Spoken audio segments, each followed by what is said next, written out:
Hello everyone, so welcome back to the channel Shiksha with दीक्षा।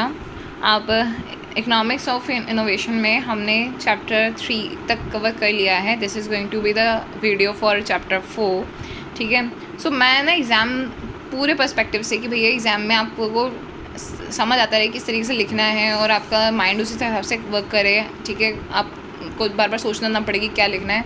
ठीक है, तो उसी हिसाब से मैं वीडियोस बना रही हूँ। अगर आपने कुछ भी नहीं किया है, आप सिर्फ मेरी वीडियोस देख लीजिए, that would be enough for the exam और आप बहुत अच्छे नंबर लेके आ सकते हैं। जस्ट आपने काम ये करना है कि ये वीडियो ज़्यादा बड़ी बड़ी नहीं बन रही हैं, ये बन रही हैं ज़्यादा मतलब सिर्फ सेकेंड चैप्टर के लिए जो बनी है वो थोड़ी 30 मिनट्स की बनी है, ऐसे नहीं तो सारी की सारी 5-10 मिनट की बन रही हैं।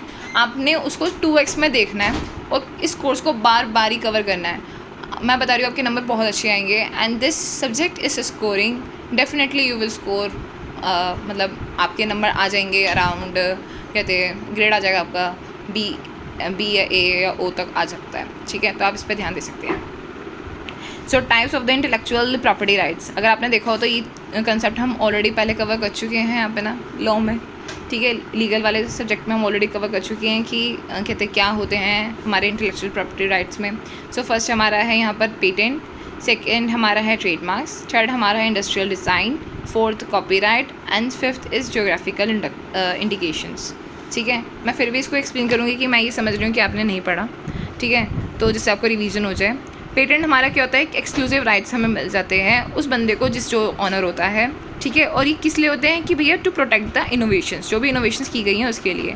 और इनोवेशंस को किस तरीके से प्रोटेक्ट किया जा सके कि कोई भी और बंदा उसको यूज़ ना कर सके, उसको फर्दर प्रोड्यूस ना कर सके, उसको कमर्शियलाइजिंग के लिए उससे पैसे जनरेट या पैसे ना बना सके। ठीक है, अगर उसको बनाने भी हैं तो वो ऑनर की कंसेंट के साथ ये काम कर सकता है। ये पूरा पेटेंट कहता है। पेटेंट जो होता है वो 20 सालों के लिए होता है। ठीक है, अगर वो एक्सपायर हो जाता है एक बार तो फर्दर उसको प्रोटेक्ट करने के लिए कोई भी पेटेंट नहीं बनाया जाता। ठीक है, ये इसका स्कोप ये होता है कि जो ऑनर है उसको कहते हैं रेवेन्यू जनरेशन में हेल्प हो सके, उसके जो भी कहते हैं मैक्सिमाइजिंग जो है रेवेन्यू की वो अच्छे से हो सके कि भैया उसने जितनी मेहनत करी है तो उसको उसका रिटर्न मिल सके। ठीक है, व्हाट कैन बी पेटेंट, यहाँ पर एक चीज़ आ जाती है कि पेटेंट हो क्या सकता है। पेटेंट वो चीज़ हो सकती है जो कि न्यू हो और जो कि एक ऐसा सोल्यूशन हो जिसका प्रॉब्लम पहले से एग्जिस्ट करता हो बट उसके लिए कोई भी सोल्यूशन पहले ना बना हुआ हो, वो हमारा पेटेंट होता है। ठीक है, सो बट पेटेंट क्या नहीं हो सकता, इलीगल थिंग्स नहीं हो सकती। तो हम समझते हैं इसको, the innovated solutions which didn't exist before could be patent, but patent can not be done for any illegal things. ठीक है, ट्रेडमार्क क्या होता है, ट्रेडमार्क होता है वो ये भी एक तरीके से हमारा IPR ही होता है और ये मतलब पेटेंट की तरह ही होता है। बट ये मेजरली क्यों यूज़ होता है, use to identify one's firms goods and services. उसको एक तरीके से हम बोल सकते हैं डिफरेंट आइडेंटिफिकेशन से समझा जा सके या उसको हम आइडेंटिफाई कर सके, उसके लिए जो भी हमारे लोगोज या मार्क्स होते हैं उसको हम ट्रेडमार्क्स कहते हैं। ठीक है, इंडस्ट्रियल डिज़ाइंस हमारे यहाँ पे क्या होते हैं, इंडस्ट्रियल डिज़ाइंस हमारे होते हैं कि जो भी हम डेकोरेटिव या प्लीजिंग कैरेक्टरिस्टिक्स बनाते हैं किसी प्रोडक्ट की। ठीक है, सो उसको हम कहते हैं इंडस्ट्रियल डिज़ाइन में लेकर के आते हैं कि मैंने कोई एक ऐसी पैकेजिंग कर ली जो कि मेरी बहुत अच्छी है और मेरा पूरा बिजनेस ही इस वजह से चल रहा है कि वो पैकेजिंग से जो कस्टमर्स हैं वो अट्रैक्ट फील हो रहे हैं और वो मेरे प्रोडक्ट को बार बार ख़रीद रहे हैं। तो मैं चाहूँगी कि वो मेरे पैकेजिंग की स्टाइल, उस डिज़ाइन को कोई कॉपी ना कर सके, कोई उसके जैसे दिखने वाली चीज़ ना बना सके। तो उसको हम किसके थ्रू अपना प्रोडक्ट कर सकते हैं, वो हम कर सकते हैं इंडस्ट्रियल डिज़ाइन के थ्रू कर सकते हैं। ठीक है, मैक्सिमम ड्यूरेशन इसमें जो होती है वो फाइनाइट ही होती है, बट जो कहते हैं ये डिफरेंट कंट्रीज़ के लेवल पे जो है वेरी कर सकता है, बट इसमें कम से कम 10 साल तो ये इंडस्ट्रियल डिज़ाइन का होता ही होता है। ठीक है, ज्योग्राफिकल आइडेंटिफिकेशन क्या होती है कि वो गुड्स होते हैं जो कि नेटिव या सर्टेन एरियाज़ में ही पाए जाते हैं और उनकी कहते हैं एक वैल्यूएबल इमेज को कहते हैं प्रोटेक्ट करने के लिए ये ज्योग्राफिकल आइडेंटिफिकेशंस बनाई जाती हैं। जैसे कि दार्जिलिंग की टी। ठीक है, अब अगर किसी ने बोल दिया अपनी कोई घर की टी बना करके या बेकार से टी बना करके उसमें ऊपर लिख दिया दार्जिलिंग की टी, तो एक तरीके से दार्जिलिंग की जो रेपुटेशन है, जो उसकी वैल्यू है, या हम बोल सकते हैं जो भी उसके लिए हमने एक परसेप्शन बना रखी है कस्टमर ने, वो एक तरीके से हार्म हो सकती है। तो उसको बचाने के लिए एक कहते हैं जियोग्राफिकल आइडेंटिफिकेशंस करके IPR होता है। ठीक है, कॉपीराइट क्या होता है? किसी भी क्रिएटिव वर्क को प्रोटेक्ट करने के लिए कॉपीराइट्स बनाए जाते हैं। ये एक तरीके से जब इंसान अपना कुछ भी क्रिएटिव वर्क बनाता है तब से ही होता है, और उसकी पूरी लाइफ, जब तक उस क्रिएटर की पूरी लाइफ तक तो कॉपीराइट रहता ही है। ठीक है, प्लस उसकी 60 ईयर्स, जब उसके मरने के 60 ईयर्स तक भी कॉपीराइट जो होते हैं वो उसका जो वर्क होता है वो प्रोटेक्टेड रहता है। ठीक है, थ्योरीज ऑफ IPRS जो है, अब इसमें यहाँ पर आ जाते हैं कि क्या क्या थ्योरीज़ हैं। सो बहुत से ना मतलब वो आर्ग्यूमेंट्स हुए थे कि IPR को लेकर के भी कि IPR करना चाहिए, होना चाहिए, इसमें ऑनर की राइट्स को लेकर के, पब्लिक राइट्स को लेकर के बहुत आर्ग्यूमेंट्स हैं। तो उसके ऊपर भी जा जाती है, पढ़ लेते हैं हम क्या है। सो यूटिलिटेरियन थ्योरी, ठीक है, यूटिलिटेरियन थ्योरी क्या कहती है कि भैया maximisation of the net social welfare. ये जो सोशल वेलफेयर है ना, अगर आप कुछ भी इनोवेशन कर रहे हो तो आप जो भी सोल्यूशन दे रहे हो वही तरीके से ह्यूमैनिटी को कहते हैं बचाने के लिए है। ठीक है, ह्यूमन बींग्स को बचाने के लिए है। तो अगर ह्यूमन बींग्स को बचाने के लिए है ना, तो आपको यहाँ पे ध्यान देने की ज़रूरत है कि आप सोशल वेलफेयर को मैक्सिमाइज करो rather than the honours rights. ठीक है, आप उसके इंटरेस्ट को ज़्यादा ध्यान ना दे करके सोशल वेलफेयर को ध्यान देना आपको ज़्यादा ज़रूरी है। सो बट ये चीज़ कैसे वायलेट हो जाती है, इस चीज़ को कैसे कर देता है कि that this can be avoided by the granting the creators to exclusive authority to reproduce it for the period of the time। उसने यहाँ पे सोशल वेलफेयर को कर रहा है कि भैया जो भी काम हो भैया हर एक पब्लिक बंदे के पास, हर एक बंदे के पास वो चीज़ उसका फ़ायदा पहुँच जाना चाहिए। ठीक है, बट एक तरीके से इस चीज़ पे वो बाद में ये भी हो जाता है कि भैया जब IPR लग जाता है और वो चीज़ जो है वो जो ऑनर है या जो ऑनर कंपनी है वो अपना प्रोडक्ट जो भी लिमिटेड टाइम पीरियड उसने अपना पेटेंट वगैरह करवा लिया उस 20 सालों के लिए, वो वही सिर्फ कहते हैं सोलली उसको प्रोड्यूस करने वाली है, तो अपना बेनिफिट वही उठाने वाली है। तो उस चीज़ में थोड़ा सा ही वायलेट भी हो जाता है। क्यों? क्योंकि भैया सारा का सारा जो बेनिफिट है, जो भी प्रॉफिट है, वो किसको मिलने वाला है? उस ऑनर को मिलने वाला है। ऑल्दो ये सब चीज़ें जो है रीजनल रेट्स पे कहते हैं सारी पब्लिक में बटेगा। ठीक है, जो भी उसका फ़ायदा होएगा वो सारी पब्लिक को मिलेगा। सो वो ये थ्योरी कहती है।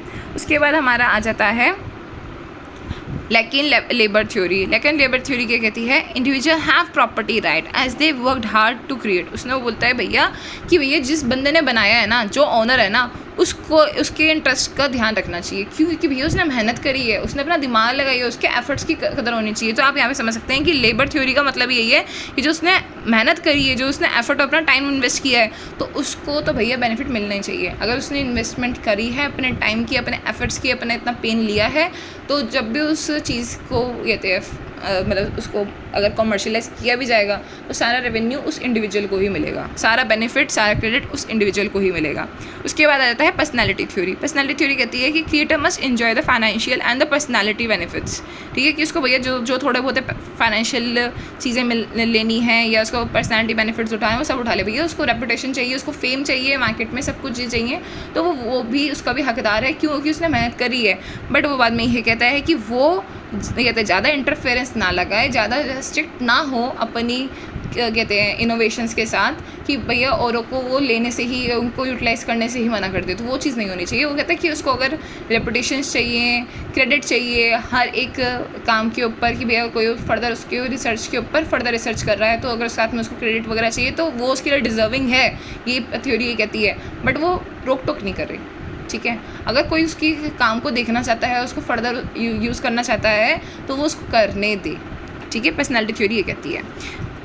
उसके बाद आता है social justice theory. Social justice theory क्या होती है? वो कहता है भैया बैलेंस बना के चलो।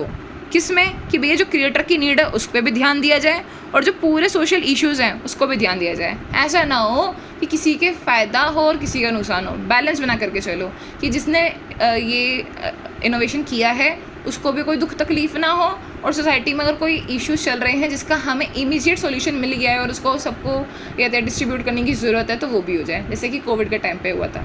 ठीक है, कि भैया जिसने डिवाइस करी है वो वैक्सीन, उसको भी क्रेडिट दो, उसको भी पैसे वगैरह दो, बट सोसाइटी में जैसे ये मारा मारी चल रही है तो उसको भी बचाओ।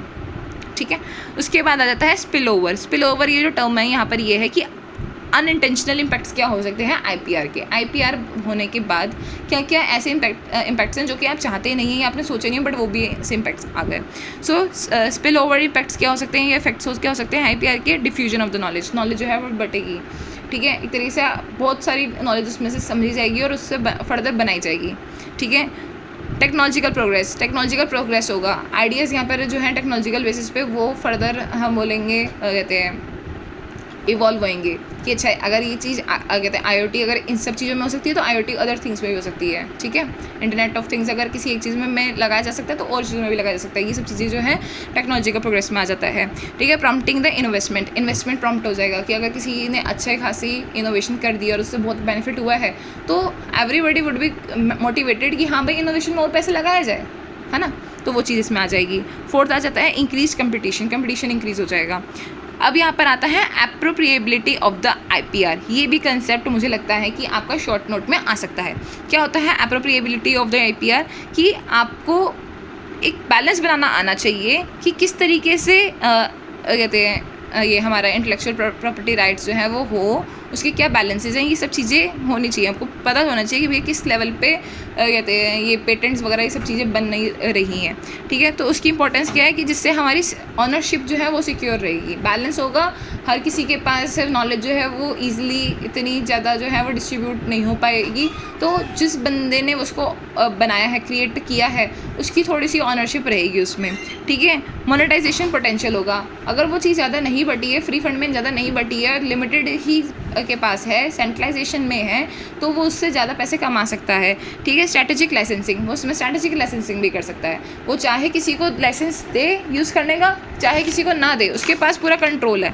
सो वो यहाँ पर एप्रोप्रिएबिलिटी ऑफ द IPR में आ जाता है, ठीक है। और उसके बाद आता है कॉन्टीन्यूस इनोवेशन कि भैया वो चाहे तो वो अपनी ही रिसर्च के ऊपर फर्दर रिसर्च कर सकता है और उसके ऊपर फिर से IPR कर सकता है, ठीक है। मतलब जैसे किसी ने कोई चीज़ अपना पेटेंट वगैरह करवा दिया था, ठीक है, कुछ इनोवेट उसने किया था, उसने बोला अरे अगर मैंने ये वाली वैक्सीन बना सकता हूँ तो जो दूसरी साथ में इसी जैसी कोई बीमारी है उसकी भी वैक्सीन बना देता हूँ, उसके भी पेटेंट ले लेता हूँ। सो वो भी एक तरीके से चीज़ हो सकती है, ठीक है। तो ये हमारी होती है appropriability of the IPR। So हम इसको बोल सकते हैं appropriability of the IPR is to control the unwanted या अनफेवरेबल स्पिल ओवर्स, ठीक है। उसको रेगुलेट कर सके कि उसको फेवरेबल ले जाए क्रिएटर के चॉइसेस के हिसाब से कि क्रिएटर चाहता क्या है। अगर क्रिएटर खुद ही चाहता है कि दूसरों की भला वगैरह करना तो वो उस हिसाब से भला भी कर सकता है। अगर वो चाहते हैं ना भाई मैं भला नहीं करना चाहता, थोड़ा सा कमाई भी करना चाहता हूँ अपने रिसर्च वगैरह से, तो वो भी कर सकता है, ठीक है। इसी के साथ हमारा चैप्टर 4 भी ख़त्म होता है। So keep learning,